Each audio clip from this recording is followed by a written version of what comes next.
Hello साथियों, आज की अपडेट में आप सभी का स्वागत, अभिनंदन। साथियों, जैसा कि अभी हमें एक नई अपडेट के तहत देखने में आ रहा है कि अतिशेष जो हमारे शिक्षक साथी है यानी कि सरप्लस जो भी साथी है उनके लिए एक अपडेट यहाँ पर निकलकर सामने आ रही है। तो सबसे पहले इस जो पहली वीडियो है इसमें हम उनके लिए जो निर्देश है यानी किस प्रकार की प्रोसेस रहने वाली है, किस प्रकार के निर्देश उन्हें देखने को मिले हैं वो यहाँ पर हम देखेंगे। साथ ही साथ एक अगला पार्ट मैं आपके लिए प्रोवाइड कराऊंगा जिसमें कि जो अतिशय शिक्षक साथी है उनको किस प्रक्रिया किस प्रोसेस से उनको गुजरना है वो यहाँ पर आपको देखने को मिलेगी।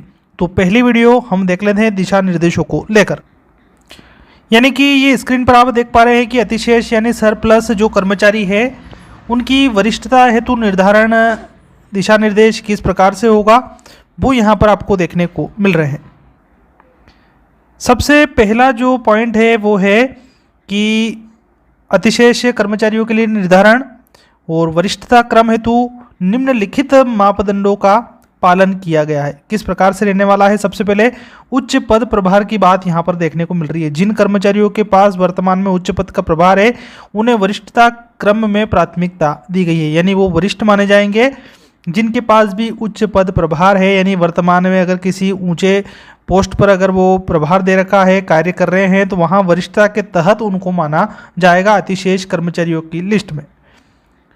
आगे बढ़े, बात करें दूसरा पॉइंट जो है हमें देखने को मिल रहा है वर्तमान संस्था में कार्य अवधि उनकी, यानी वर्तमान संस्था में अधिकतम दिवस कार्य करने वाले कर्मचारियों को प्राथमिकता दी गई है।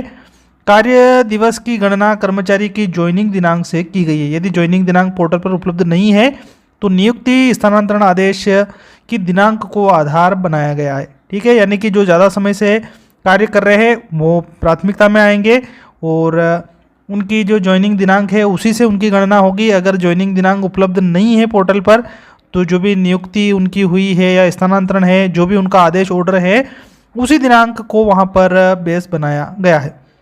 अब आता है तीसरा पॉइंट जो जन्मतिथि डेट ऑफ बर्थ को लेकर है। समान स्थिति होने पर अधिक आयु वाले कर्मचारियों को वरिष्ठता क्रम में प्राथमिकता दी गई है। यानी कि अगर डेट ऑफ बर्थ किसी की सेम है, समान स्थिति यानी कोई भी प्रोसेस जो है वो ऊपर वाली समान दिख रही है, तो अधिक आयु वाले को वहाँ पर वरिष्ठता क्रम में प्राथमिकता मिलेगी, यानी उनको वरिष्ठ माना जाएगा।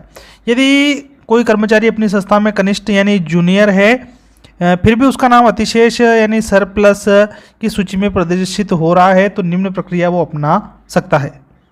यानी कि आप समझ गए होंगे, कनिष्ठ यानी जूनियर होने की स्थिति में भी अतिशेष में अगर उसका नाम आता है तो आवश्यक साक्ष्य या दस्तावेज आप अपलोड कर सकते हैं। किस प्रकार के कर पाएंगे वो अगली वीडियो में मैं आपको क्लियर कर दूंगा। रिमार्क कॉलम में त्रुटि का कारण आप दर्ज कर सकते हैं।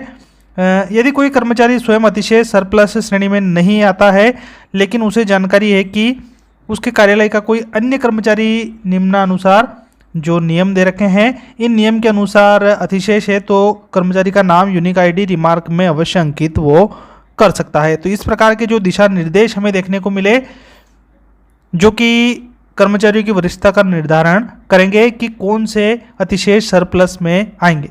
अब इसी से जुड़ी कुछ आवश्यक सूचना हमें देखने को मिल रही है, जैसे कि समस्त लोक सेवकों को सूचित किया जाता है कि एजुकेशन पोर्टल 3.0 पर अपने यूज़र नेम यानी यूनिक कोड की सहायता से आप लॉगिन कर सकते हैं। लॉगिन करते ही नोटिफिकेशन प्रदर्शित होता है कि आपका नाम अतिशेष यानी सरप्लस में प्रदर्शित हो रहा है।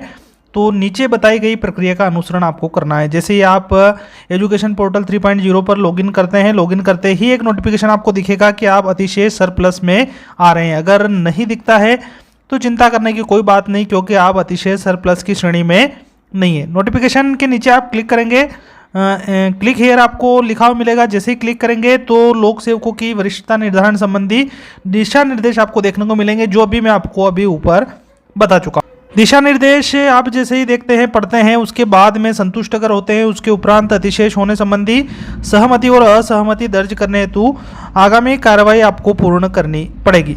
किस प्रकार से पूर्ण करनी होगी एक स्पेशली वीडियो मैं आपको प्रोवाइड कराने वाला हूं इस वीडियो के बाद में। यदि सहमति दर्ज आपकी होती है तो केवल जानकारी को सेव करके कार्रवाई आपकी पूर्ण हो जाएगी, यानी जानकारी केवल आपको सेव करते चलना है।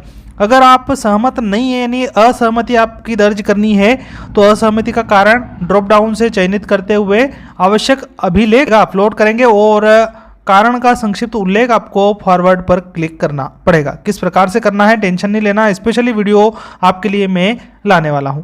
फॉरवर्ड की गई आपत्ति संकुल के लॉगिन पर अग्रेषित हो जाएगी, जिसका निराकरण संबंधित संकुल प्राचार्य के माध्यम से अभिलेखों का मिलान होगा। वस्तु स्थिति का परीक्षण करते हुए ये जो जानकारी आपको आगे परीक्षण के रूप में देखने को मिलेगी। संकुल प्राचार्य द्वारा जो निराकरण होगा वो बीओ लॉगिन पर फॉरवर्ड हो जाएगा। तो साथियों, ये थी अतिशय से जुड़ी एक जानकारी। इसके बाद में दूसरा पार्ट मैं बहुत जल्द आपके लिए लाना वाला हूँ। तो इस वीडियो को आप ज़्यादा से ज़्यादा शेयर कीजिएगा और वीडियो को आप लाइक करते चलिएगा। मिलते हैं इसी प्रकार की जानकारी लेकर अगली वीडियो में, तब तक के लिए आप सभी को जय हिंद, जय भारत।